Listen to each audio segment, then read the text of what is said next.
Obviously really excited, 9 days out from the season opener next Wednesday night. Guys have worked extremely hard. We still have 6 practices left between today and the season opener.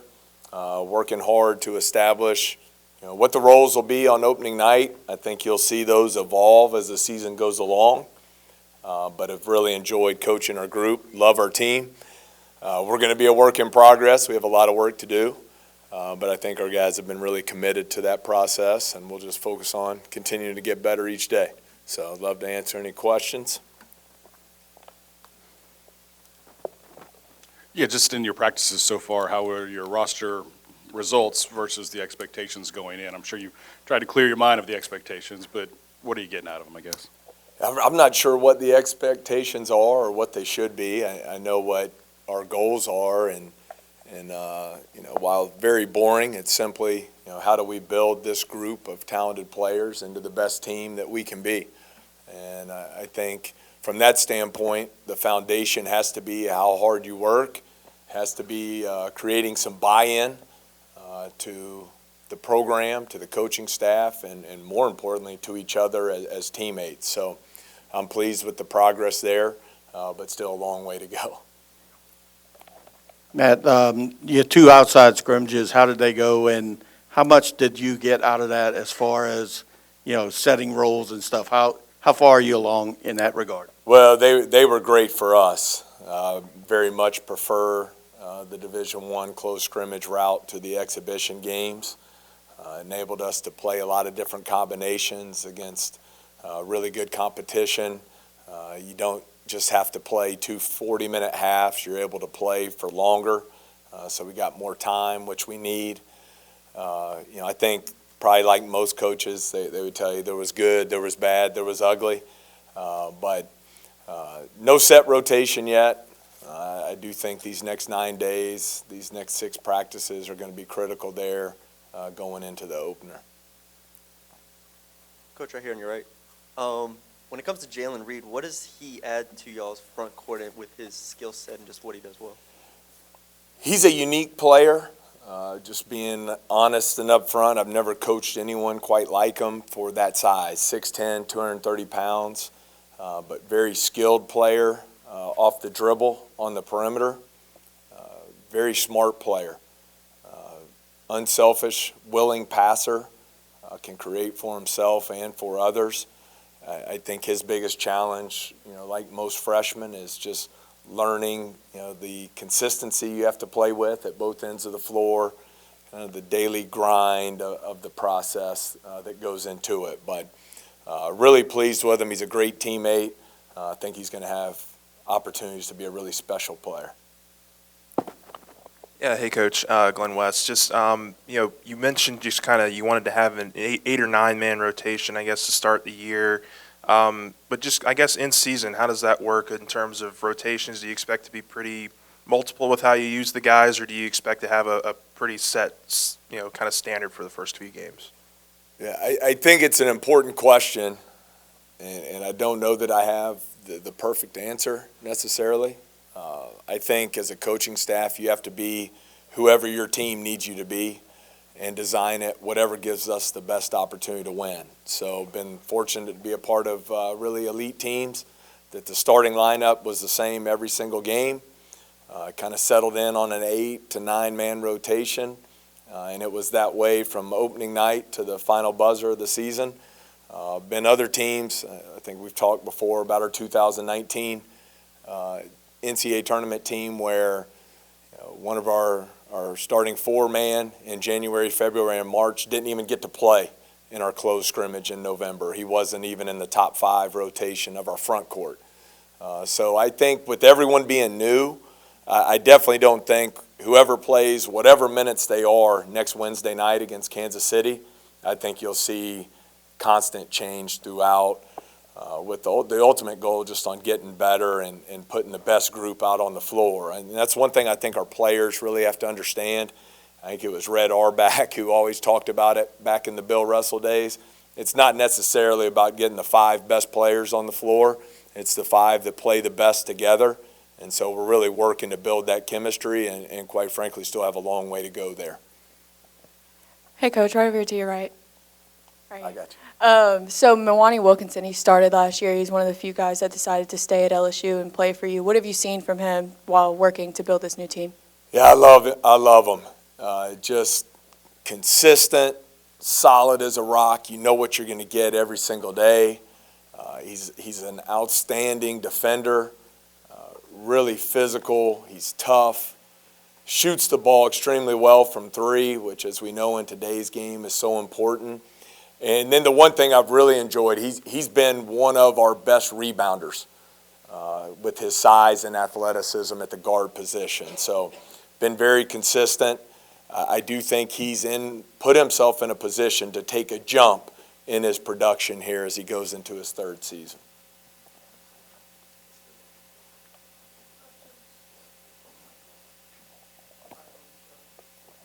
All right. How much do you think you'll rotate guys in the first couple of games, or would you like to have, a good number of minutes for the guys that you have a history with? Well, the guys I have a history with, they're not entitled to anything. They'll have to earn their role in the team just like everyone else. So, I think a lot of it will depend on, how we respond in practice over these next 6 days. I definitely don't want any player right now here on October 31st thinking, A, they've earned their role and they've solidified these 33 minutes a game for the season, or B, they're not in the rotation right now. There's no hope or no chance for them to get into the rotation. I do think there'll be a lot of change. Everyone's new. A lot of these guys have never played together. I'm still learning them. They're learning me. We're building those relationships, trying to develop that trust. So the biggest thing, as cliche as it is, I mean, the goal is we got to start stacking days. We just got to get better each day. We got to build our chemistry each day. We're not going to be on November 9th the best version of ourselves. I hope we can just find ways to win early in the year, all right, but keep getting better as we go. And I think that's going to be really important for the mindset of our team because it is a long season. At SEC Media Days, KJ Williams found to be a man of few words, but what did you see in him when you got him 5 years ago? I mean, obviously he's developed into something really good, but what did you see in him when you brought him in at Murray State? Well, I think in the recruiting process, usually you identify their basketball talent first. And so first time we saw him and started the recruiting process, you saw his size, obviously at 6'10", his skill level. As a freshman, he shot almost 70% from the floor. You've seen him expand his game over the years with his three-point shooting, his ability to score with either hand in the post. But then after the basketball, once you identify the talent in the recruiting process, you start your homework on who they are as a person. He's a high-character young man. He's a great teammate. He just wants to impact winning. And for us, that's going to be critical. He's the oldest guy on the team. This is his 5th year of college basketball. So for him, whether it's through leading by example or by using his voice, he has to develop into that leadership role for our team. I think so. I mean, he's got great personality, great charisma. I think teammates like playing with him because he is unselfish and he's about the right things, and you want that to expand and become contagious throughout the entire locker room. So we're counting on him to do that.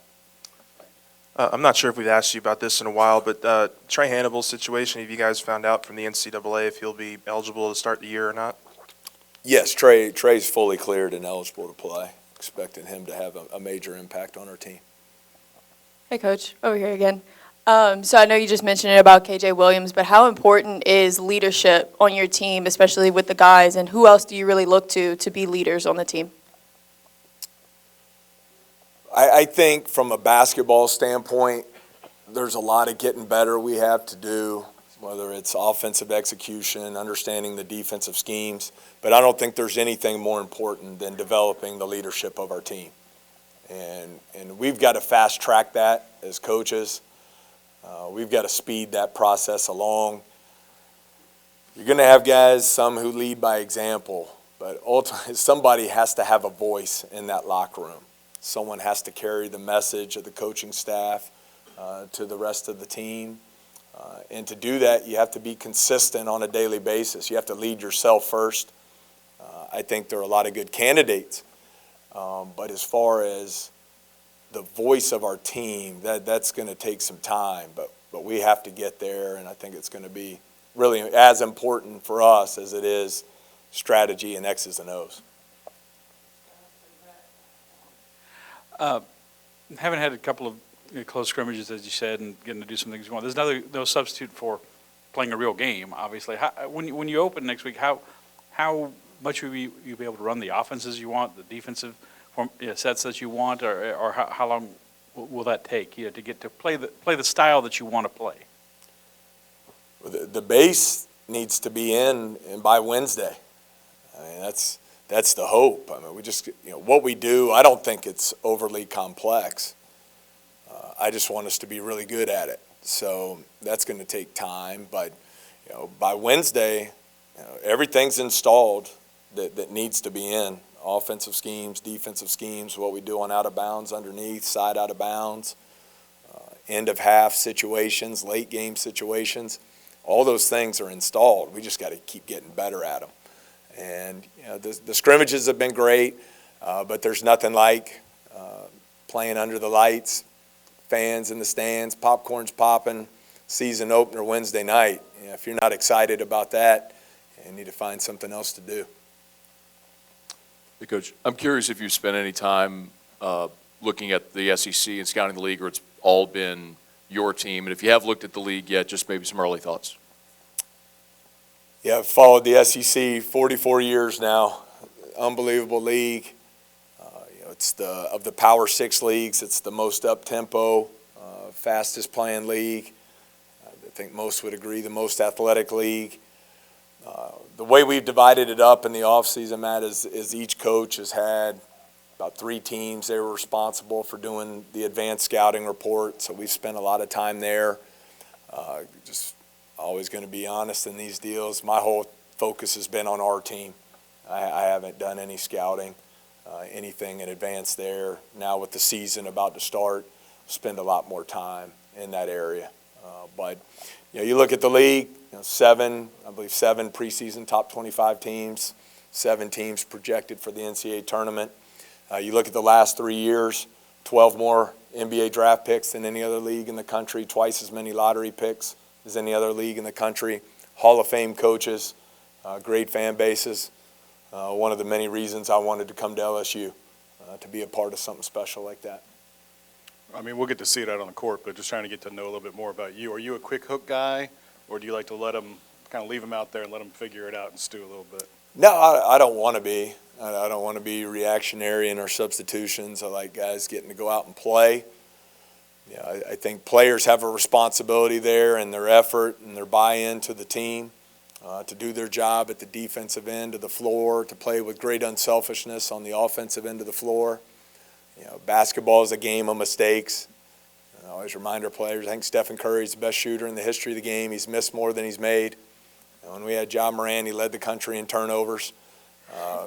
So it's just that's basketball. Where we have to grow is, the way we define toughness is in the program. You have to move on to the next most important thing, not dwell on those mistakes or not celebrate the good. We got to move on and make the next play. But I want our players, I don't ever want to take away from talented players their creativity and things they might see on the floor, to where they feel like, the coaching staff's, in a PS5 game trying to play 2K out there and joystick the game. I want them to go play loose and free with a lot of confidence.